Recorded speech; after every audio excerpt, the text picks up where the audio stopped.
pusing-pusing beliau. Sekarang sedang berlangsung mesyuarat jamuan hari raya. Ya, Meon. Ya, 28 hari bulan ni kita ada perjumpaan hari raya dengan semua penjelaras Belia-Dun Parlimen Kuala Pilah. Jadi kita menjemput semua pengurusi-pengurusi Belia-Dun sini nanti untuk makan sate, makan lemang, nasi impit. Tapi tak adalah naik lori macam ni. Kita pergi naik kereta sendiri je. Tak ada kereta, kita naik motor.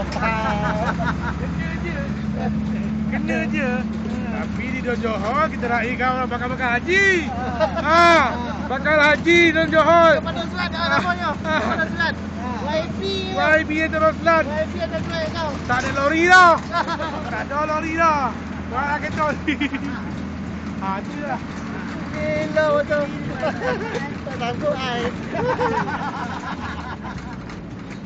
Malu kita. Malu.